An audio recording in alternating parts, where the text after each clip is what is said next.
Hello, this is Michael Keeter with Influential Dental and my co-host Julianne O'Connor. We're very happy to have Dr. Katie Lee on today's podcast to talk a little bit about herself, her career, and what's new in her life. So, Dr. Lee, thank you very much for being here today. Thanks for having me. Yeah, Long overdue. long overdue, yes. And we're going to have some fun on this podcast. But then again, I'm very excited to have the listeners know kind of what you've been up to and what you have coming up in 2025. But for those who don't know Dr. Katie Lee, let me give you a brief kind of background. She's an author, a mom, a wife, entrepreneur, a KOL, a dentist, a researcher, and so much more, and a friend. So happy to know Dr. Lee for many years and look forward to this conversation. So again, thank you. And I guess just to jump right in, tell us a little bit about, yourself and journey. I do have a copy of your book here, and I would highly recommend those folks who don't have it, Saved by the Mouth, to get it. But tell us a little bit about kind of your journey, and then we can kind of just get into it. Yeah, I mean, how far back do you want me to go? Childhood. Childhood. Okay. Well, so a lot of you have heard the story about my accident. So when I was 14, I was involved in a four-wheeler accident where I crashed headfirst into a telephone pole without a helmet, going 35 miles an hour, and somehow survived and did not break my neck, but I did break everything in my face from my eyebrows down. I was in a coma for about 5 days, broke my right wrist, and then it took 4 years and 9 reconstructive surgeries to put everything back together.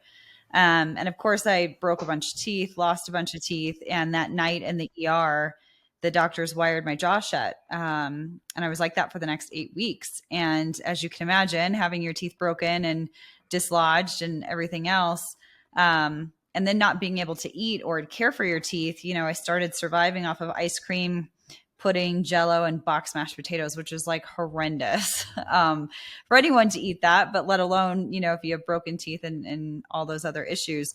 And so I started to experience a lot of dental infection, oral inflammation, and pain. And once I got my wires off, unfortunately, couldn't open my mouth at all. My jaw was fused shut. And I was like that for about another 3.5 years. And so I couldn't get anything fixed. And so, my liver enzymes started to spike.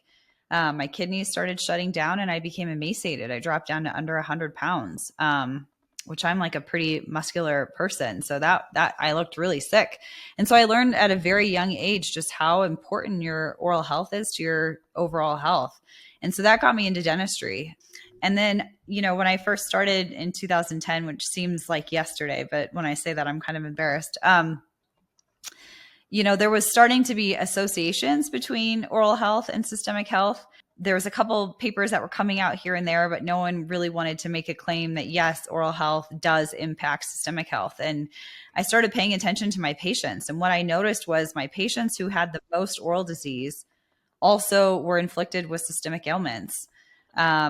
And oftentimes I found it was very hard to get them dentally healthy or orally healthy if they had these systemic conditions. And so I kind of went down this path of oral systemic health and dental implants, of course, because I had lost a bunch of teeth. So I had my smile fixed with implants. And I've kind of focused my career on that over the years. I joined a DSO out of school and was really successful with them. I owned over 80 practices across the country and served as the clinical partner in 5 states. Sold everything off, exited at the end of 2022. Decided to take a break and had my baby in May of 2023, wrote a book, Saved by the Mouth, and then, wanted to get back into the game. So now I'm working on my new project, which is really exciting. Really in 5 minutes of her entire life. But I have a question. I know, Mike, I know you have something you're about to jump in on, but I'm going to totally take the floor here for a second. So let's go back for a second. So you were in this horrific accident. You obviously saw the impact on your physiological health. Where did the mental health part play in that? Because you didn't mention that. And I'm just curious. Yeah. So I would say more than anything else that was affected, it was my mental and emotional health. Cause I was 14. So I was going into high school and I'm from like a small farm town, right? Like cheerleaders and football players on Friday Night Lights. Like that's where I grew up. And so going to school with 68 people in your class and then not having front teeth as a freshman girl entering high school was mortifying. And I had a horrendous nickname that I found out later everybody was calling me behind my back, which is in the book. And, I would show up to school and sometimes I would forget to put my teeth in. Like what, high school girls thinking about, oh, let me put my false teeth in before I go to school. And I would turn around and try and talk with my peers and they'd be like, Katie, you forgot your teeth. And so I'd have to run home and get them. And, I learned back then to like not smile because some days I had my teeth in, some days I didn't, or maybe, I had to go to the lunchroom and eat lunch with everybody else. You're supposed to take your flipper out. Well, I didn't want to do that. So oftentimes I just didn't eat. And so, yeah, you definitely become super introverted, was afraid to smile, afraid to interact with people. And then every 6 months I had to go in for another facial surgery, 4 to 6 months. And so just as soon as my face would get back to a semi-normal shape, they would go and, enter again and do another surgery. And then I'd come back looking like Elephant Man all over again. So yeah, it was just. For really quickly, for our listeners who maybe are not watching the video, Dr. Katie Lee is absolutely drop dead gorgeous. And so to hear this story is so fascinating because nobody could look at you right now and know what you have gone through. So it's incredible that you're coming out and sharing this journey. And I didn't mean to interrupt you, but it's just, when you're doing a podcast, people have no idea if they're tuning in, on the radio. They have no idea what you can only imagine. I can only imagine what they're picturing in hearing this story, right? But you're stunning. So everybody has done a phenomenal job. You have done a phenomenal job healing. Yeah, and now turning around, you're helping other people. So it's beautiful. Mike, you also and that's and I've known her, Dr. Lee, for quite a few years and got to know her about this part of her, but also how she's taught and have been to many training courses with her and how much she gives back and how much she's driven to succeed. And so I do think a lot of people in dentistry, although they don't have stories like this, are motivated and inspired by certain things in her life. And obviously Dr. Lee has been and continues to give back. And that's what I applaud. Not everyone has done that and is open to, collaboration, is open to do other things. We'll get into kind of her project into 2025 that I'm very excited for her about. Also, she's a clinical advisor for DIA. We can get into that as well. But the fact is, suffering that childhood trauma and then just being motivated to say, hey, you know what? I'm here and now I'm taking it to the next level. And excuse my language, I'm going to kick ass and do the best I can. Obviously, I'm sure it's not easy as well being a young woman, getting into the DSO space, growing to 60 plus practices, mentoring. And I would like maybe you could share a little bit about that, Dr. Lee, is obviously you went to dental school, you graduated. What made you decide to kind of go into the DSO space and then to grow from there and kind of your experience in that space, teaching, mentoring, and so kind of going into a DSO there was no strategy there. When I graduated from dental school in Chicago, I knew I didn't want to go home to my small town. Like I was born in the wrong state for sure. And I had to do a rotation in senior year of dental school. And my choices were south side of Chicago or Boulder, Colorado. And I had never been out of the state. And so I was like, let me go to Boulder. Obviously I fell in love with Colorado. I came back here. And so when I graduated, I was like, get me the heck out of Illinois. Like I don't belong. So I came out to Denver, and that was in 2010. So in the middle of the Great Recession. And so I graduated number 2 in my class. I think I had like a 3.97 GPA. My board scores were off the charts. But because of the Great Recession, nobody was hiring. Like dentists were not retiring and they weren't hiring associates. And so in order to get a job, you either had to have a GPR or residency or 2 years experience. And I had none of that. And, back then or back in the day, you applied for jobs via like mailed resume, right? There's no like online platform that you can go to or DM someone on Instagram or LinkedIn. It was all snail mail. So I sent out over 50 resumes and I got 2 phone calls back. One was from a DSO that focused on treating kids, which I did not want to do. And the other one was the DSO that I ended up working with. So there was no strategy in it. It was, I put myself through undergrad and I paid for my own dental school. I need to get a job, which is why I didn't specialize. I didn't think I could afford it. And so it was just, let me take the first position that I get. And that's where I ended up. Got into that particular position, what made you decide, okay, this is the right fit? But then you, instead of having one or maybe two offices, I mean, you start multiplying, you start mentoring. I mean, I've heard this story as well. Julian has it, and our listeners. But what made you decide to take a single practice and then just, I go? would say that wasn't a strategy either initially. I'm sounding like a really smart business person. I can tell.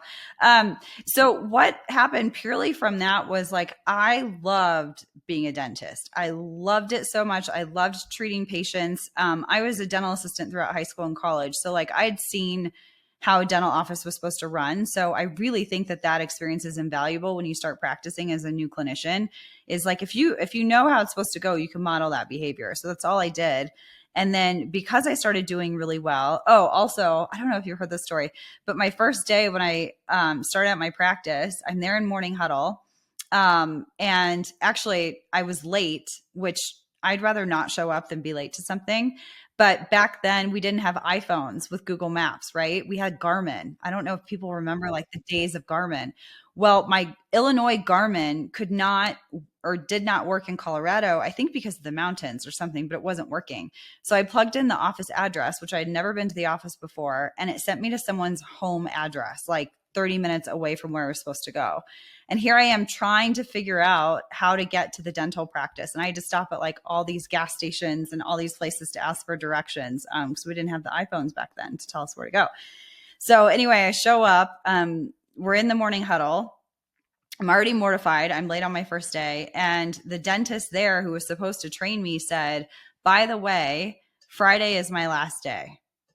And my jaw hit the floor. I had just moved across the country, well, halfway across the country to Colorado.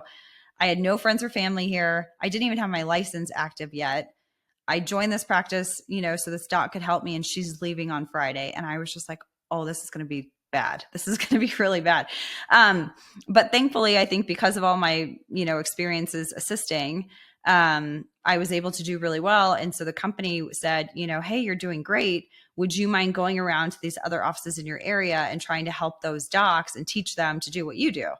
So I said, sure. So I started doing this for free. Like I wasn't even charging for it. I would work a full schedule, full day at my office. And then Fridays and Saturdays, I'd go to other offices and help those docs. And then those offices started doing really well. And then what happened was the docs would say, hey, I want to buy into this practice. Will you be I'm only going to do it if you'll be my partner. Like if I know that you're going to back me up, I'll do it. So that's how I got my first, 5 practices in Colorado, 3 to 5 practices in Colorado. And then the company went to New Mexico, and New Mexico was really struggling. So they asked if I would go down there and help. So again, I'd work Monday through Thursday at my office, fly out Thursday night, work down there Friday, Saturday with them. I ended up opening a practice in New Mexico, which was crazy to think about it because I'd only work there 2 days a week. But we did enough dentistry in those 2 days to satisfy the whole week. And so then I got a bunch of offices in New Mexico, and then it just kept spiraling. Then I had, all these people asking to be partners, and the company kept asking me to go take over states. And so then it became more of a strategy down the road. But I'd say for the first 3 years or so, there was no strategy. It was out of pure passion, I would say. At the point that you decided to exit and sell the practices, what was it that made you decide to do that? Did it have more to do with you being, spent, or were you excited because it hit a certain valuation, or what changed, and why did you not keep going? Yeah. So I hope I don't cry when I talk about this, but this is like a personal thing. I'd been trying to have a baby for 6 years. So I had 4 miscarriages. 3 out of the 4 were at the office while I was treating patients. And I had done 6 years and 6 rounds of IVF.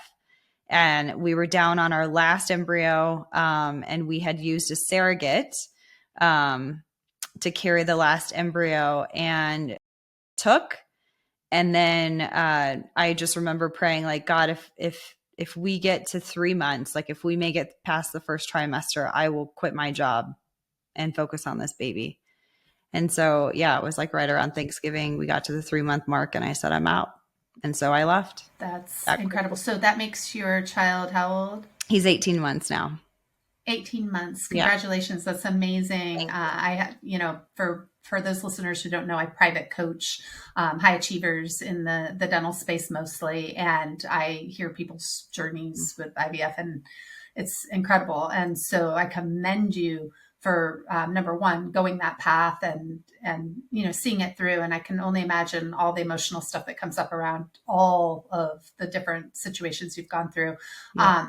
But moreover, I mean, it's incredible if people could talk about this a little more. I think it would be really great for other people who are going through it that, feel like they're kind of on a lone island. Mm-hmm. Did you have a support system around you when you were going through all of that? I mean, I'm such an open book, right? Like I just shared it with you and all your podcast listeners. So I was very open the whole time. I didn't hide anything. So as soon as I found out I was pregnant, everyone knew. I would tell my patients, I would tell everyone, because if I knew that if something went wrong, and I kind of had this inkling that things weren't going to be easy for me because nothing in my life is easy, that I wanted people to like have some compassion and empathy for me.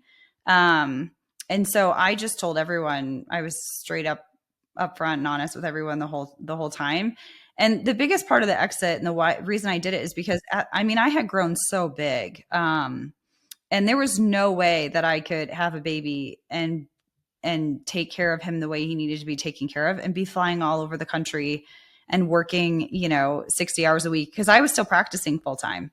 Then I would come home and then I would, be with my docs on the phone or email all night, checking charts and answering clinical questions. And then I'd be on a plane and I'd be in a different state, a couple times a month. Like, that's not what I wanted for him. So yeah, I knew it wasn't sustainable.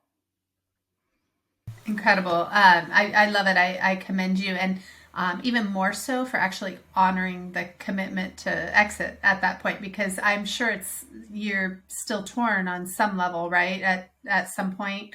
But then maybe not, I don't know. No, I'm really happy. I felt like I did that part of my career service, right? And I had like maxed out my potential, and I had very frank conversations with the organization being like, what's next for me? Like, number 85, right? Like, how many more offices can you open? How many more, states can you go to? And I didn't feel like I was growing as a person. And if I'm not growing, like I start to panic. And so I had reached my potential, and maxed everything out. And I think it's always best to leave at your high point than it is to, leave when you've crashed and burned. So I think, Mike, have you heard anyone say that before, that they maxed out their potential? I've never heard anyone in that position. No, I get it. Yeah, but not it's just great. I love it. Well, and also during all this time, and thank you again, Dr. Lee, for sharing that. But she's also coaching, she's training, as people heard, but also she did a lot of training for the DSO on implant training and everything else, and so she's holding these 60-hour day jobs, mentoring after hours, flying around, instilling, how to be a good practitioner, placing implants. And I've known that as well. The years I've known you as well, as just being open book, right? Whether it's at a conference, whether it's sharing ideas about the future or just about life in general. So, that's who you see is what you get with Dr. Katie Lee. And that's why I also like is about all boats can rise. And I know you also talked about a story you may talk about here about how important your team is and your staff. And you talk about that, how, treating everyone with respect and growing and how you go out of your way to make sure those folks thrive as well within a practice. So, she's the real deal. And like I said, what's coming up in 2025 with you got going on in Colorado and your other things, there's plenty more of that came from, I see, and that's going to be very beneficial to the dentistry community as it already has been. So I guess I just wanted to share that. But could you tell us a little bit about that with your team and your staff and interactions, why that's so important for people, dentists, to really value that and how they are so important in your own personal journey as a successful dentist? Yeah. When I first started growing and expanding, I would say the buck stopped with me for sure. Like I was the most important person in the practice. I had to be the most important person in the practice. I'd have associates come in, but I always had to produce more than them. And I wanted to be the priority. And, typical egotistical late 20s, early 30s type of behavior. But what ended up happening as I expanded was all of my practices crashed financially. They all tanked because when I wasn't in the practice, it's like I had created soldiers that were really good at following instruction, but couldn't think for themselves when I wasn't there. And I hadn't developed my associates to be able to be great clinicians and practitioners when I was in the office. So they couldn't function without me, which is good to serve your ego, but terrible for patients and terrible for your staff's own growth and for the practice viability. So, yeah, everything tanked, and I started in 2010 and everything crashed in 2013. Had a horrendous financial year and just started to panic of like, holy cow. I think at that time I might have had, I don't know, 8 to 10 practices. And I was like, what am I going to do? Like, I can't, I'm killing myself. I'm burning the candle at both ends. I'm not making any money. I feel like I feel like a failure. And so I really started digging into business, self-help books, leadership books, things like that, and realized that if I needed to scale, I needed, like you said, what's that quote? All boats rise with the tide, or I don't know, whatever that quote is. I love that quote. And I also read a quote in the book Compound Effect, which is still one of my favorite books. I was on a plane to New Mexico, and there's a quote in there that says, the amount of money you make in your life will be directly proportional to the number of people you serve. And that just like hit me like a ton of bricks. And I was like, oh, I got to serve more people. And so I switched my mindset from focusing on how much I could do for me personally to how much I could do for my team. And so once I started pouring into my team, not only did I still do fine and still oftentimes carry the practices, but when I left, practices did just as good, if not better, than when I was there. So that took a lot of personal pressure off of me, and we had a lot more financial success. And then I got to see all the people around me grow, which was really fun. That's amazing. I love that. I've heard that quote before. I've always thought that was such a meaningful quote. And I would say, it's not for everybody. Different people, you got to know what's enough for you, right? But yeah, what an incredible journey. You're an amazing person to talk to, and I'm really curious what you're working on right now. Is that something you're going to share today? Do you want to jump into that? I'm kind of curious. Mike, you seem to know what it is, but there may be, I don't know. She's always doing something new and exciting. So there may be, maybe on our podcast, she'll share something new that I haven't heard, but I do kind of know what's coming up, and very excited that she shared some of that directly, but also through, different posts. So yeah, Dr. Lee, you can share with whatever you like to share coming up, or even something that no one's heard yet. Sure. Well, a couple of things. Oh, I do have something new that no one's heard of yet. So first thing is I'm working with Dental Innovation Alliance, which I love. That's been like a very fun project for me. They are a VC company that focuses on investing in dental tech startup companies. And so I love it because it's niche to dentistry. I think once you get far enough down in your career, you want to venture out, right? And everyone wants to say that they're an investor. But I've made some investments on my own that have not turned out well, so I'm not a good investor. So what's really fun is I get to be part of this VC group that focuses on dentistry, which dentistry is what I know and what I love. But not only do they fund these companies, they also serve as advisors to them to help them, give them advice on how to grow and scale their businesses, which is awesome. So I'm the chief clinical advisor for DIA. Something new that, Mike, you probably haven't heard about yet is I'm part of the AWG group for NASA. And so I'm working with a bunch of experts, dentists, scientists, researchers all across the world on how the oral microbiome affects astronauts and space flight. And so we're coming up with some recommendations and some protocols to keep our astronauts healthy. So that's really fun and new.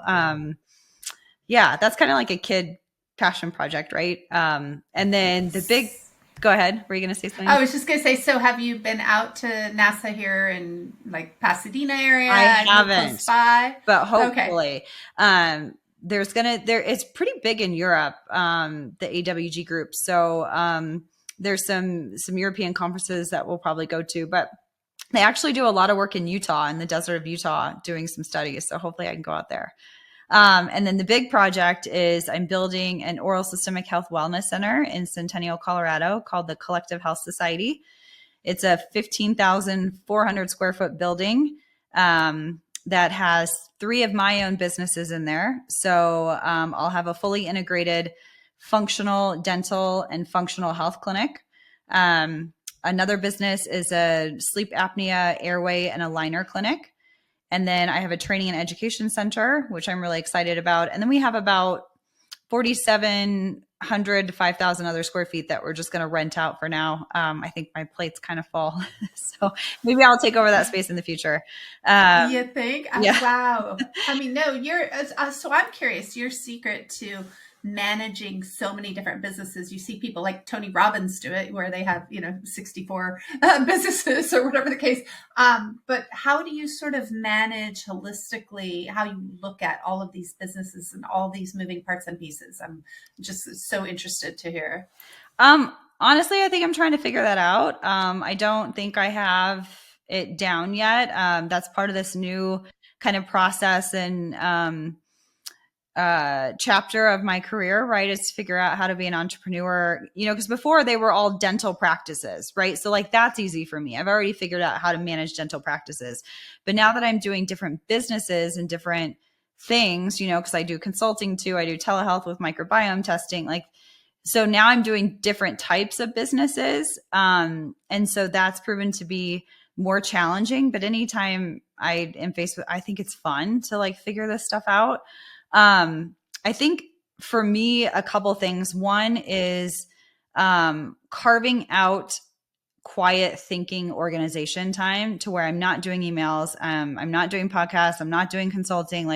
I try and just start my day with an hour of uninterrupted time to figure out what the hell am I going to focus on today? So that's important. Second thing is hiring help for my personal life. So this was life-changing. I had a career coach, which I would say that's also a big thing I recommend, is always having some sort of coach. Olympic athletes have coaches, right? They have nutritionists. They have an entire team of people to make them the top 0.1%. So if I want to operate as a top 0.1% of an entrepreneur, I need a team of coaches. So I always have a coach.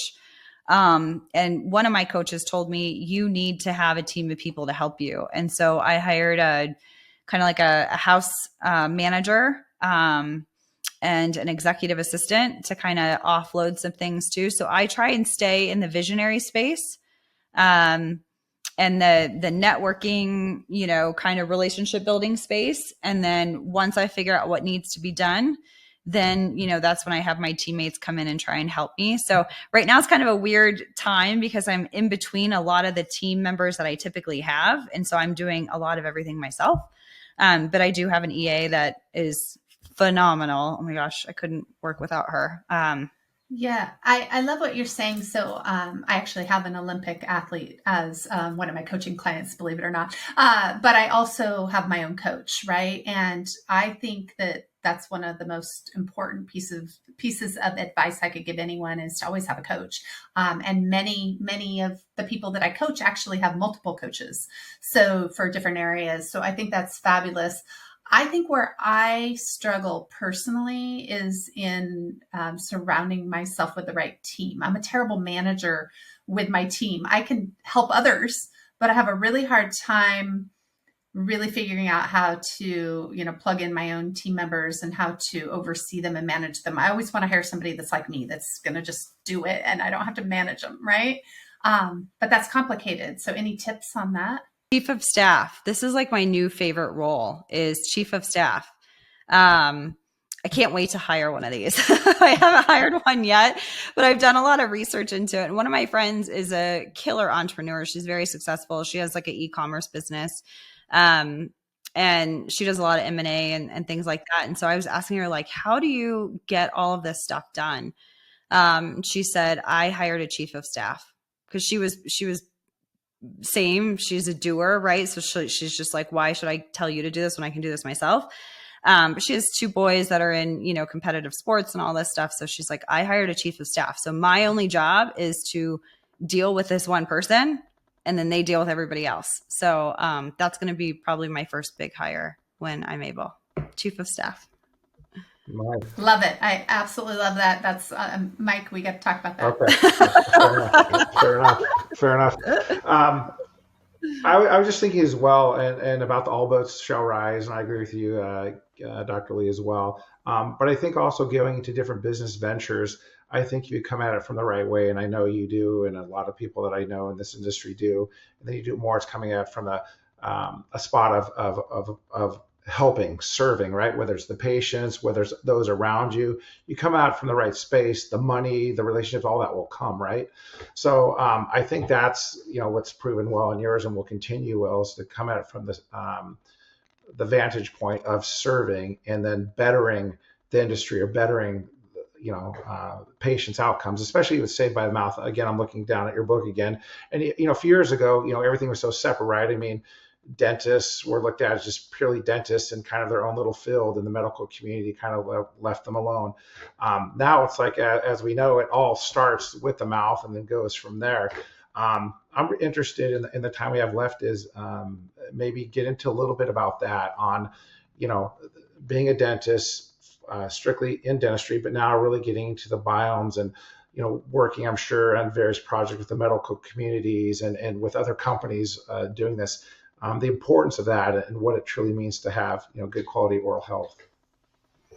Yeah. I think when we look at America and we look at our life expectancy and how healthy we are as a country in comparison to how much we spend on healthcare, for the first time in 2022, I think our life expectancy went down. That's crazy.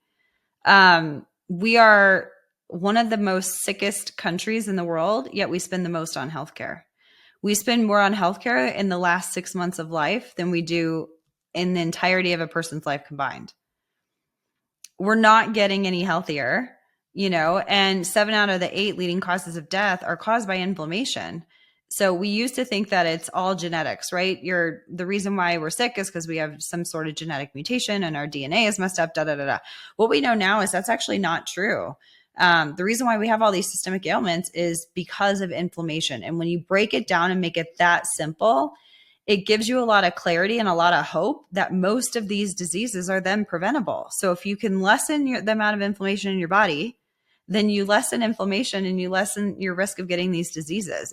It's that simple. And what I started noticing when I was treating my patients is, as a dentist, I'm treating symptoms. I'm treating the decay. I'm treating the cracked teeth. I'm treating the gum disease.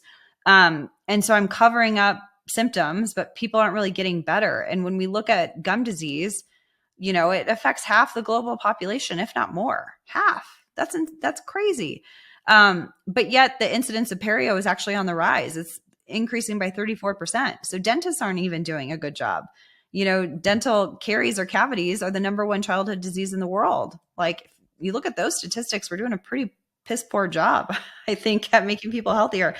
So, I started trying to look back to what is the root cause of all of this and how can we affect that? And so that's how I really got into microbiome testing.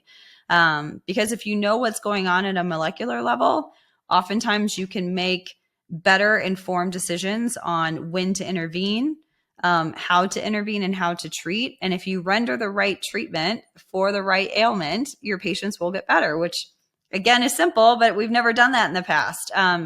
And what we know from microbiome testing is that half of all the bacteria that we test for are resistant to the traditional perio cleanings. So when someone says, I have bleeding gums, but I've had it my whole life, well, you have, because you've been getting the wrong treatment your whole life. And so I think now that these technologies are coming into dentistry, which is, again, why I'm so excited to be with Dia, we're getting better technologies, we're getting better knowledge, we're getting better therapeutics, and ultimately patients are going to be healthier, which is the goal.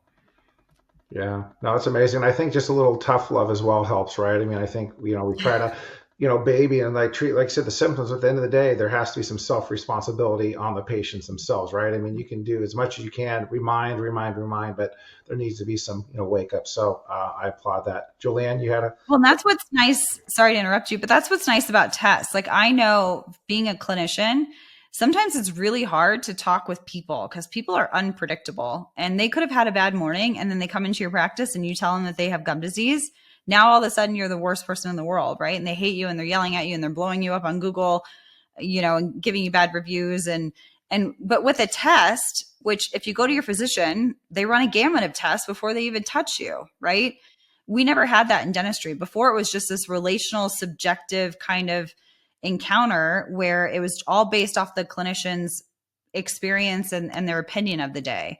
Now we're moving more to straight up diagnostics and objective findings. So now I'm no longer the bad guy.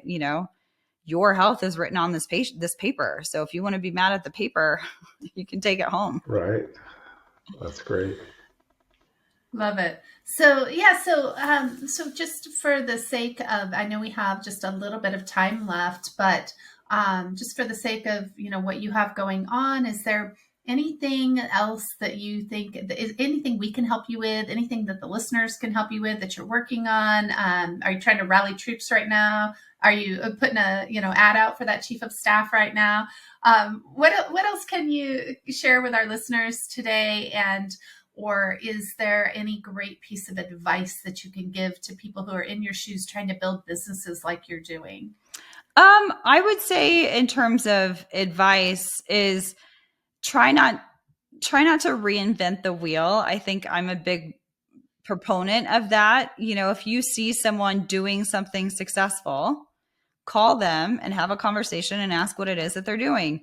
I have been, I joke, unemployed for 2 years. And I spend every single day on the phone talking and communicating with people. And I have not had one person in 2 years decline to give me advice or offer help. They may not give me the whole playbook, but every single person I've ever asked for advice or help is willing to share. And so I think people are always often afraid to ask because they're afraid of a no, but most people are very willing to help. So don't reinvent the wheel. Find someone that is doing what you want to be doing and ask them what they did. I love that. And one more thing to add to that, I had a great conversation this morning with another female, and, we're all parents and we're hustling, running these multiple businesses. She was as well. And she was talking about the mommy guilt that we have, or it can be parent guilt too, right? When we're trying to manage all of this stuff and then we're away from our child. And obviously you exited in one area for the sake of your son. But how are you doing it now? What kinds of fun things? She gave me a great piece of advice, something I'm going to do with my children this week that I thought was so cool, about going just, really all in with the time that I have. Not so much about trying to minimize my travel, but to really do something special for them when I do have time with them. What is your go-to? How are you managing being a mom and not having guilt? I would say a couple things. One is I would say, where is that guilt coming from? If we peel back the layers of the guilt, is it really guilt that you feel, or is it guilt that you feel you should feel because that's what society tells you to feel? So I would question where the guilt is coming from. And either answer is fine, by the way. Like, we shouldn't be judging where the guilt is coming from. We should just be aware of where it's coming from. I hope that made sense. And for me, I know that I am a better mom, or the best mom that I can be, when my cup is filled. And in order for my cup to be filled, I need to go away. And so sometimes I need a business trip and I need to go be badass Katie, right? Because that makes me feel like I can conquer anything. And being a mom and being like, now I'm going to get all teared up, but being a mom, especially of a toddler, that's way harder than doing anything that I'm doing. And so sometimes I need a reminder of, like, I can do hard things, right? And I can be successful. And sometimes when I'm home for too long with my kid, and he's given it to me and he's beat me up, right? I'm like, I just need to go get a yes or accomplish something to remind myself that, like, I can do this. And so I know when I come back from those trips, I'm more engaged, I'm happier, I'm more playful, I'm energized. And this is just speaking from me. When I am home for too long of a stretch and I don't have a break to fill my cup, we all get a little cranky. So that's for me. Another piece of advice that I read or someone gave me a long time ago, and this was even before I had my son, was when I'm engaged with someone, to give them my full undivided attention. So when I'm with my son, no phone, which when he was a baby, it was different, right? Because they just lay there like little amoebas and don't do anything. But which some would probably say that's the most important time that you should be with them. But when I'm with him and we're playing, like, that's my focus. I'm not cooking dinner, or watching TV, or I'm doing email, like he and I are together. So you don't need a long span of that time, right? If they know they have your attention, I think that's good enough. But same with my spouse. If I'm with him, that's all I'm doing at the time. Oh, I thought you were going to say you needed a break. Sometimes, let's be honest. I love the go-to idea that came up this morning, and I love everything you're saying. I do think this is a personal journey, right? But my kids are a little older, so mine is 4. I have a 6-year-old, and I have a 15-year-old who, of course, is like, don't talk to me now. But for the 6 and the 4-year-old, they were giving me a really hard time about being away in Hawaii last week, as an example. And they're like, we want to go with you. And they're crying. And they're like, when are you coming home? And are you bringing us a surprise? But the advice that I got this morning was similar to what you said. It's just go all in when you're with them. And this particular woman, who's just very high level in dentistry as well, she said what she decided to do this last week is basically throw a holiday movie party for her children. And she went so far as to set up a concession stand for them and do popcorn and candy. And she just went all in. And she said it just took away all of her guilt just to go all in and just really spend that quality time and make it very special where it was memorable for them. And her kids are similar ages to mine, probably not so much yours yet. And I thought that was such a cool advice. I'm like, I'm absolutely going to do that this weekend. That's what we're going to have a holiday party, movie party. I love that. So much fun. Yeah. I think whatever your attention is, give it 100%, right? When you start dividing it between all the things, then everyone's getting a piece of you instead of all of you. Yeah. Yeah. And I was going to say, no, that's great advice for all of us, because again, there's so many things going on that, again, specific focus on what you're doing, whether it's family, kids, work, a certain project, and so on.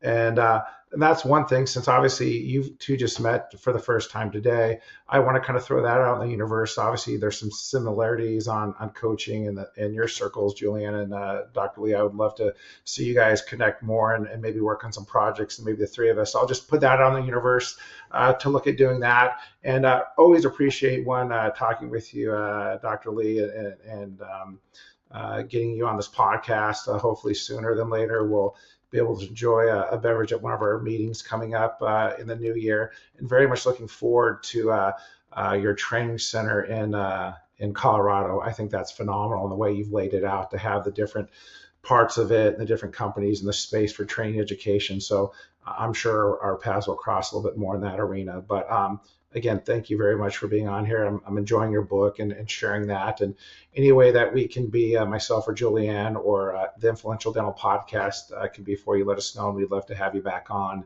And one last plug for American Dental Institute, who does put on this for us. We'd love to introduce you to those folks in Orlando too. So Julianne, anything to kind of end with, or? You know what?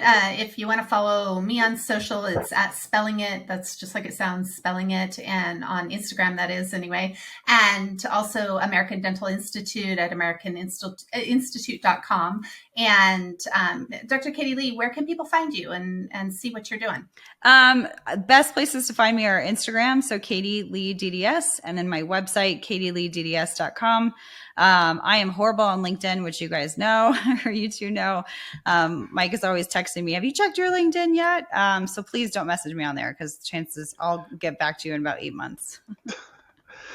Sounds like me. Sorry. No, that's fine. We will get back to you. No, you're very gracious. And again, check out her book, look at Dr. Lee's website, and then also if she's speaking, listen to her, because your story is amazing, and you're as good of a person in person as well as on this podcast. So much continued success to you, and I know our paths will cross more. We'll work together more. And thank you for your time today, and enjoy the holiday with your family. Will do. Thank you so much. Take care, and to our listeners, thank you for tuning in.